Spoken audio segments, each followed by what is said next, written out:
Delivery के बाद में जब हम पहली बार शीशा देखते हैं और ऊपर से नीचे तक अपनी बॉडी को शीशे में देखते हैं और सोचते हैं कि भाई मेरी बॉडी वापस से ऐसी कब होगी जैसी पहले हुआ करती थी, होगी भी या नहीं होगी। बहुत सारे सवाल हमें फिजिकल अपीयरेंस को लेकर के आते हैं दिमाग में शीशा देखने के बाद में। तो उन्हीं सारे सवालों का जवाब देने के लिए ये वीडियो आ गई है जो आपको एंड तक देखनी है। इसमें हम बात करेंगे इस बारे में कि डिलीवरी के बाद में आप अपना वेट मैनेज कैसे कर सकती हैं, कैसे वापस अपना पुराना वाला फिगर पा सकती हैं, बहुत ही ईज़ी से स्टेप्स में वो भी। ठीक है, तो लास्ट तक आपने बने रहना है और साथ में सब्सक्राइब कर देना है चैनल को ताकि इसी तरह की आने वाली वीडियोज़ आप तक पहुँच पाएँ। आइए, शुरू करते हैं।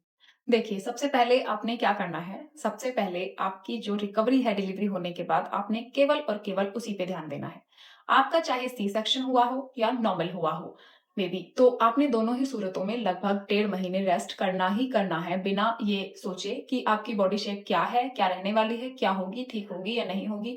बॉडी शेप का, फिगर का आपने बिल्कुल स्ट्रेस नहीं लेना है, क्योंकि स्ट्रेस कभी-कभी हमारे दिमाग पे ऐसे चढ़ जाता है कि हम पोस्टपार्टम डिप्रेशन जैसे सिम्पटम्स में आ जाते हैं।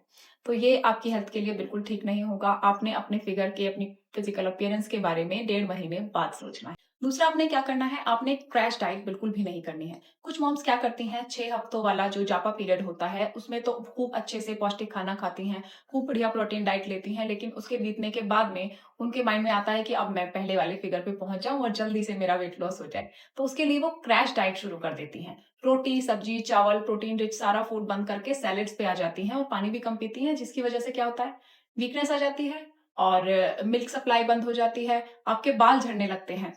तो इन सब चीज़ों को आप रोक सकती हैं। कैसे? आप जंक फूड ना खाएँ, मीठी चीज़ें ना खाएँ, फ्राइड फूड ना खाएँ, लेकिन घर का पौष्टिक खाना आप खा सकती हैं और पानी खूब पिएँ। इससे वेट लॉस का और वेट गेन का कुछ भी लेना-देना नहीं होता है। तीसरा, क्या कुछ मॉम गलतियाँ करती हैं, कुछ मॉम जापा पीरियड खत्म हो जाने के बाद, 6 हफ्ते बीत जाने के बाद में जिम जॉइन करने की सोचती हैं। देखिए, जिम जॉइन करना कोई गलत चीज़ नहीं है, बस क्या होता है कि थोड़ा-सा जल्दी हो जाता है। उससे पहले आपने क्या करना है, 1.5 महीना आपका बीत गया है डिलीवरी के बाद का, उसके बाद आपने हल्का-हल्का जो फिजिकल एक्टिविटी है आपकी वो स्टार्ट करनी है। आपने 1.5 महीना बीतने के बाद में वॉक लेना स्टार्ट किया, जैसे आज 10 मिनट ली, कल 20 मिनट ली, फिर आधा घंटा आप लेंगी। तो वॉकिंग से क्या होता है, आपका मेटाबॉलिज्म जो है वो एक्टिवेट होता है, आपके हार्मोन्स स्टेबल होते हैं, आपका बेली फैट भी कम होता है।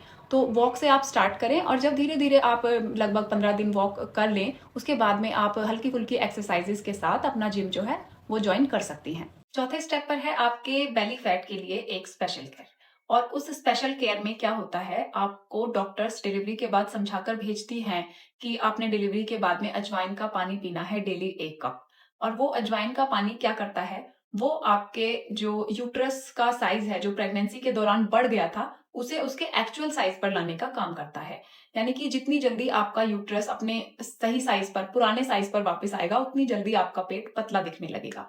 तो यूट्रस को सिकोड़ने के लिए डीप ब्रीदिंग ब्रीदिंग एक्सरसाइजेस भी काम करती हैं, साथ ही कीगल एक्सरसाइजेस भी काम करती हैं। आप यूट्यूब पर देख सकते हैं कीगल एक्सरसाइजेस। पांचवा स्टेप, यानी कि सबसे ज्यादा आसान तरीका डिलीवरी और प्रेगनेंसी का वेट लूज करने का, और वो क्या है, वो है एक्सक्लूसिव ब्रेस्ट फीडिंग। देखा, आपने कुछ नहीं करना, आपने जिम नहीं जाना, एक्सरसाइज नहीं करनी, नुस्खे नहीं आजमाने, ये चाहे वो चाहे, कोई दवाइयां नहीं लेनी, आपने बस अपने बच्चे को दूध पिलाना है, वो भी एक्सक्लूसिवली। एक्सक्लूसिव ब्रेस्ट फीडिंग से मतलब है कि आपने अपने बेबी को 6 महीने तक कोई गाय का दूध नहीं, कोई फॉर्मूला मिल्क नहीं, कोई पानी नहीं, पानी तो खैर नहीं देना होता 6 महीने तक, बस अपना दूध पिलाना है। और इससे आपको जानकर हैरानी होगी कि आप 3 महीने में 5 से 7 किलो तक वजन कम कर सकती हैं, वो भी बिना एक्सरसाइज के। ब्रेस्ट फीडिंग से ना आपकी जो कैलोरीज होती हैं वो नेचुरली बर्न हो जाती हैं और आपको कुछ करना भी नहीं पड़ता। लेकिन ध्यान रखें, ब्रेस्ट फीडिंग के दौरान आपने पानी खूब सारा पीना है, बस डिहाइड्रेशन आपको नहीं होनी चाहिए। साथ ही ना आपने ये भी देखना है कि वेट लॉस करने के चक्कर में आपको कमजोरी ना आ जाए, क्योंकि आप एक माँ है, नई माँ बनी है, आपको बेबी का ध्यान रखना है।